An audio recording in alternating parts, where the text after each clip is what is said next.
भगवान श्री राम जब आगे बढ़े और इधर मंत्री मन में अति हैरान हुई लौटे अपने धाम उनके बट के पास में पहुंच गए श्री राम।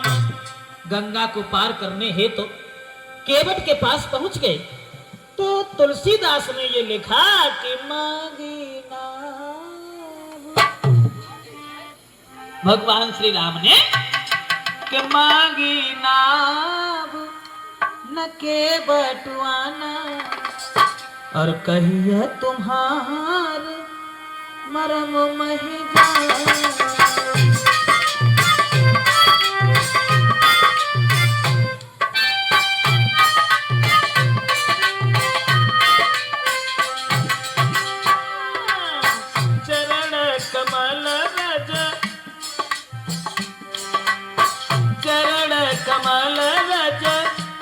सब कही मानो सकरन पूरे कछुआ है ही।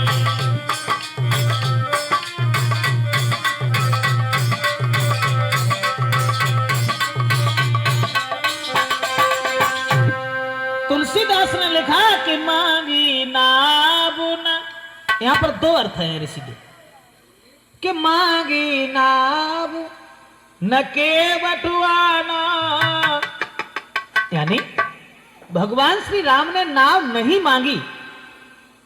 मांगी नाव न, नाव नहीं मांगी और केवट आना, केवट आ गया और कहिए तुम्हारा मरम मही जाना, यानी नाव मांग भी नहीं पाई, उससे पहले ही केवट आ गया। दूसरा अर्थ कि मांगी नाव न, नाव नहीं मांगी भगवान श्री राम ने कि मांगी नाव न, नाव नहीं मांगी और केवट आना कहिए तुम्हारा मरम मही जाना। नाव तो भगवान श्री राम ने नहीं मांगी, केवट आ गया, लेकिन बात उसमें यह भी थी कि मांगी नाव न केवट आना, यानी नाव मांगी लेकिन केवट नहीं आया और कहिए तुम्हारे मरम मही जाना, यानी नाव मांगी लेकिन केवट नहीं आया और कहने लगा महाराज तुम्हारे मर्म को जानते हैं कि मांगी नाव न केवट आना और कहिए तुम्हारे मरम मही जाना। जब केवट ने यह कहा कि हम तुम्हारे मर्म को बहुत दिन पहले से जानते, तो राम ने लक्ष्मण से कहे भैया लक्ष्मण केवट क्या कह रहा है कि हम तुम्हारे मर्म को जानते हैं और हमारे मर्म को तो आज दिन तक काल जान ही नहीं पाओ। और राम ने जवाब दो भैया लक्ष्मण कि मां कौशल्या अमर मन भाखा जिन 9 मास गर्भ में लाथा।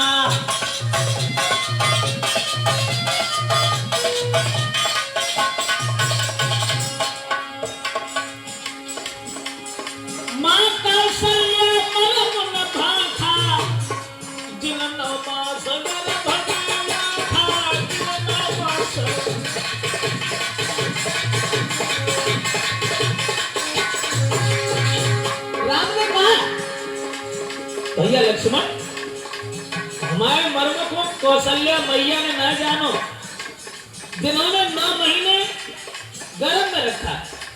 छोड़ो, दशरथ पिता मरम जपते प्रतिदिनोई बनकारा पठाते प्रतिदिनोई बना।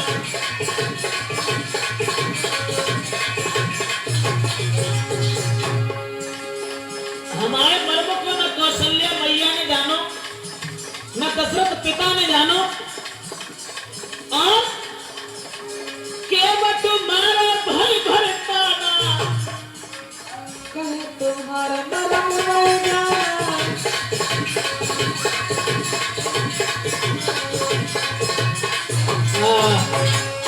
राम ने लक्ष्मण से इशारा किया लक्ष्मण भैया हमारे मर्म को आप लोग काऊ ना जानो, न कौशल्या मैया ने न दशरथ पिता ने, अरे जनक ने भी नहीं जाना।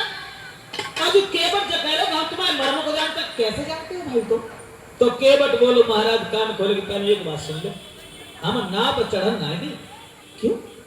बात ये है ना कि पहले तुम्हारे पाए धोए हैं और बाद में फिर कन्हा बैठे हैं और ताके बाद नाव ले गए हैं।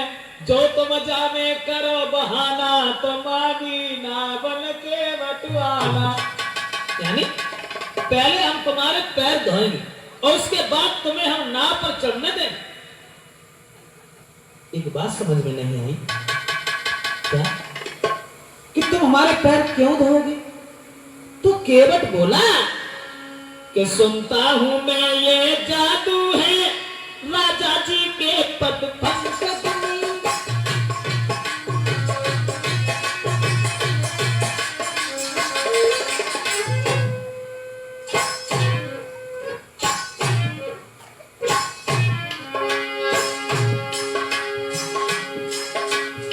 केवट ने बताया सुनता हूं मैं ये जादू है राजा जी के पद पंकज में। पत्थर में जान डालने की शक्ति है महाने चरणों में।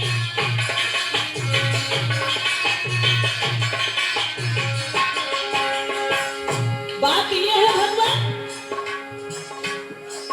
तुम्हारे चरणों की रत, तुम्हारे चरणों की धूल जिस किसी के ऊपर पड़ जाती है वो स्त्री बन जाती है। इसलिए हम पैर धोएंगे। बन गई सिया सुंदर नारी,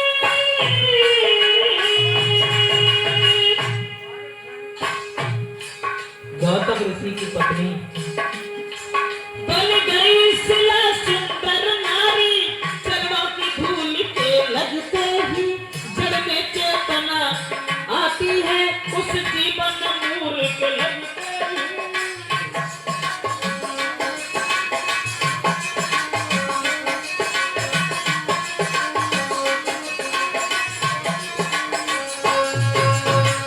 और कोई बात नहीं, केवल बात यह है महाराज गौतम ऋषि की अहिल्या नारी और छुअत शिला वो बन गई नारी।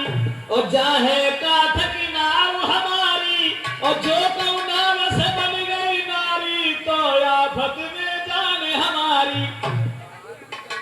केवट ने ही कहा कि तुम्हारे चरणों की धूल ऐसी है जिस किसी के ऊपर पड़ जाती है वो स्त्री बन जाती है। इस बात की हमें शंका है, बहुत बड़ी शंका है।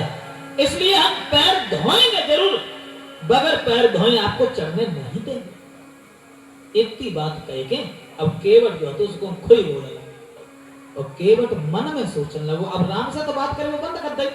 और केवट ने मन में सोची कि परमात्मा काजी बेई राम है, बेई विष्णु के अवतारी है जो बलि के द्वार पे गए थे तो इन्हें 3 कदम में 3 लोगों को ना पिलाओ। सोचने लगो केवट मन ही मन।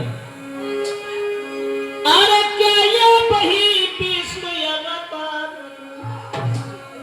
सोचने लगा केवट, अरे क्या ये वही विष्णु अवतारी जो बलि के द्वारे पे आए और 3 कदम पृथ्वी नापन को हर ने चरण बढ़ाए।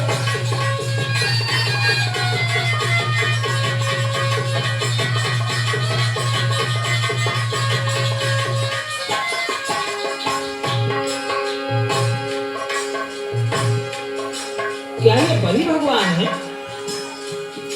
बलि के द्वार पर बहरोचन का पुत्र जो बल था उनके द्वार पे 3 कदम धरती नापने के लिए 3 कदम में 3 लोगों को नाप लिया।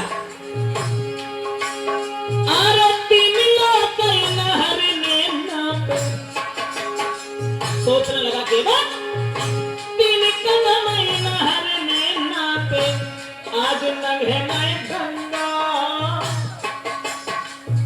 जब 3 कदम में 3 लोग नाप ले तो गंगा भी कितनी चौड़ी है। 3 लोग नहर ने नापे आज नंगे नए गंगा। नाव के पीछे खड़े किनारे बरखा बचाए रहे गंगा।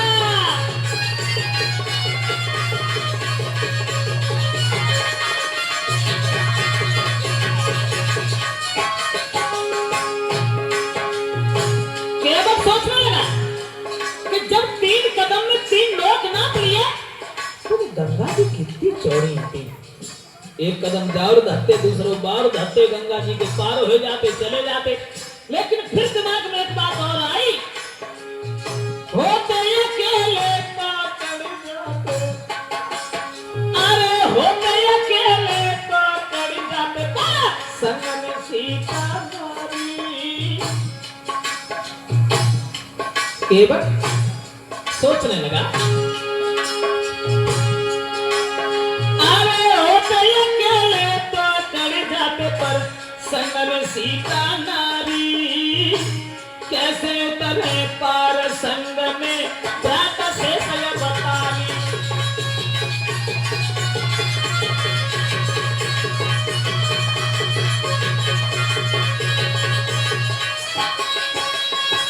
केवट विचार करने लगा, अगर ये बेई विष्णु के अवतारी हैं तो जब 3 कदम में तीनों लोक नापले तो गंगा जी कितनी चौड़ी होती। फिर जो सोची, अकेले होते तो उतर यूं जाते, अब सीता जी संग में है, लक्ष्मण साथ में है। अब मुश्किल इस बात की है कि अगर सीता जी को पार उतारे तो कैसे उतारे। फिर मैंने मन में एक बात और सोची केवट ने कि सीता को गोदी ले लेते, अगर जाओ तो कदम बाहर धरते तो सीता को गोदी ले लेते, लखन लाल की भुजा नहीं लेते।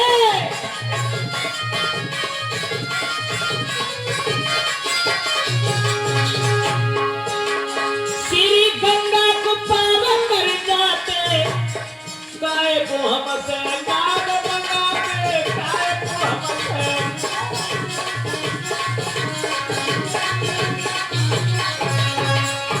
अब केवट ने मन में सोचा, कहा कुछ नहीं, सोचने लगा, अगर सीता जी और मतलब ये है कमर तक अगर जल है तो वह स्त्री को नहीं जाना चाहिए क्योंकि उसका पतिव्रत धर्म नष्ट हो जाता है। इसलिए सीता को गोदी ले लेते और लक्ष्मण की कलाई पकड़ लेते, गंगा से पार हो जाते, नाव क्यों मंगवाते हमसे व्यर्थ में। फिर मन में एक बात और सोची केवट ने, अब सीता को गोदी कैसे ले लेते, लक्ष्मण की कलाई कैसे पकड़ लेते राम। क्यों, बात यह है ना कि जल से परुण दे बलिहारी,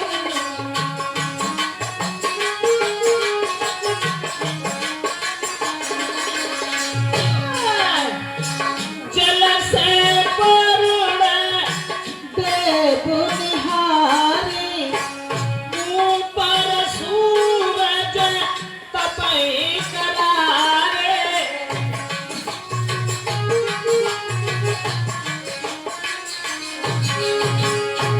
केवट सोचने लगा, नीचे जल में वरुण देवता देख रहे हैं,